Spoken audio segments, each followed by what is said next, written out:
सदियों से आबरल बहती आस्था और आध्यात्म की गंगा के इन किनारों पर साधु संन्यासियों और श्रद्धालुओं का तो हमेशा ही आना जाना रहा। पर आज से लगभग 2500 वर्ष पूर्व कपिलवस्तु के राजकुमार का सन्यासी बनकर यहाँ आना और सिद्धार्थ गौतम से महात्मा बुद्ध बनने की उनकी यात्रा वास्तव में संपूर्ण मानव जाति के कल्याण और उद्धार की यात्रा थी।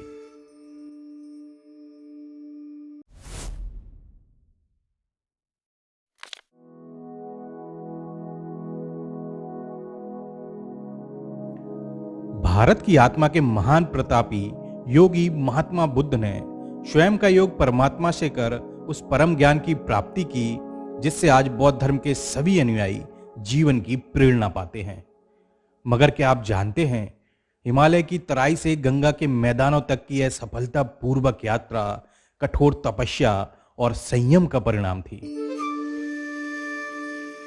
कहते हैं कि आत्मज्ञान की प्राप्ति के लिए राजकुमार सिद्धार्थ रात के अंधेरे में घर से निकल तो आए, पर बोधगया में 6 वर्षों की कठोर तपस्या और भूख प्यास से मरणासन स्थिति में पहुंचने के बाद उन्हें एहसास हुआ कि ऐसा करने से उन्हें मृत्यु की प्राप्ति तो हो सकती है, पर ज्ञान की नहीं।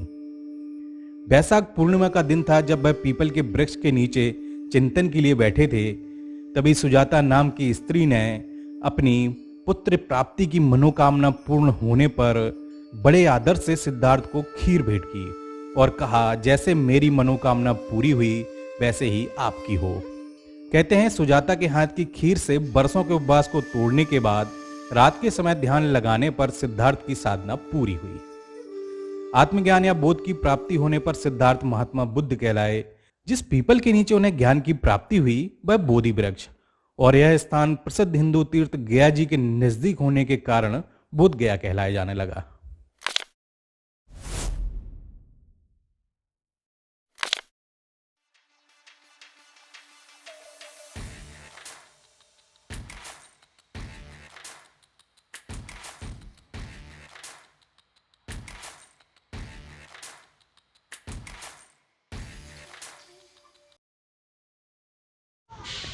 तो दोस्तों, हम आ गए हैं सारनाथ के उस स्थान पर जहां पर गौतम बुद्ध ने ज्ञान प्राप्ति के बाद अपना पहला उपदेश दिया था।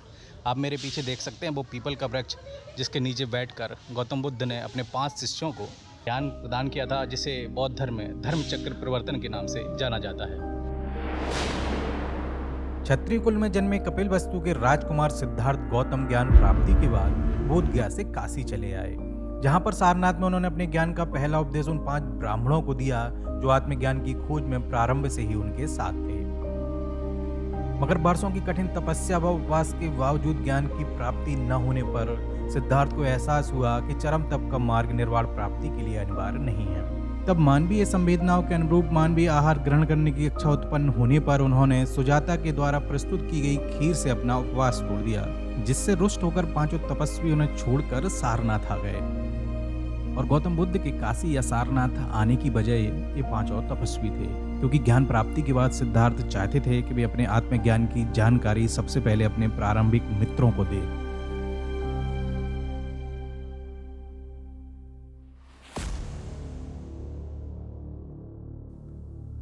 स्क्रीन पर दिख रहा सारनाथ का ये चौखंडी स्तूप ही वो जगह है जहां पर 5 ब्राह्मणों और सिद्धार्थ की सारनाथ में पहली मुलाकात हुई थी। और इसके बाद उन्होंने अपने 5 अनुयायियों तथा काशी के एक रईस लड़के के 54 मित्रों के साथ बौद्ध संघ की स्थापना की, जिसे धर्म चक्र प्रवर्तन के नाम से जाना जाता है।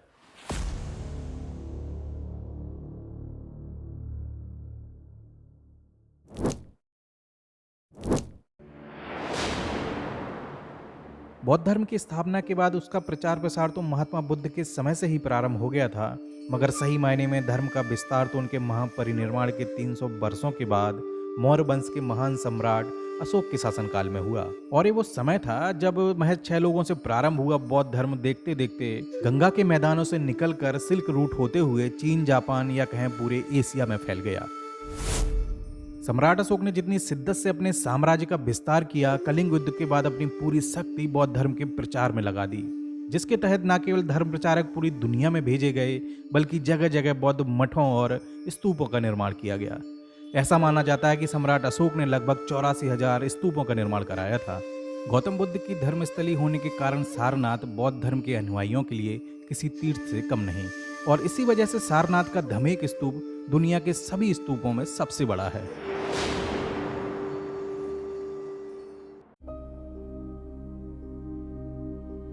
बुद्ध के उपदेशों और सिद्धांत को पूरी दुनिया में फैलाने के कारण कहा जाता है कि गौतम बुद्ध को भगवान बुद्ध बनाने में जितना योगदान सिद्धार्थ के तपोबल का था, उतना ही सम्राट अशोक का भी। क्योंकि सम्राट अशोक जैसा अनुयायी न होता तो दुनिया गौतम बुद्ध से उतनी ही अनभिज्ञ होती जितनी उनके पूर्व के 28 बौद्धों से।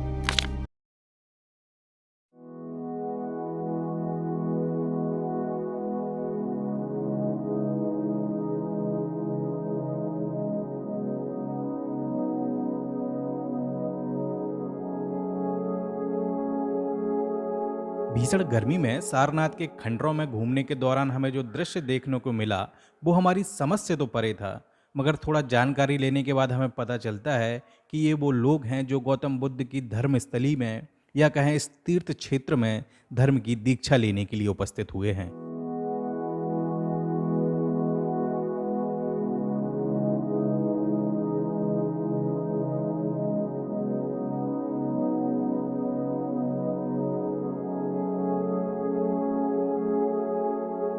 दीक्षांत समारोह के बाद अलग अलग जगहों से आए हुए ये सभी लोग बौद्ध तो हो जाएंगे, पर धर्म से, बुद्धि से नहीं।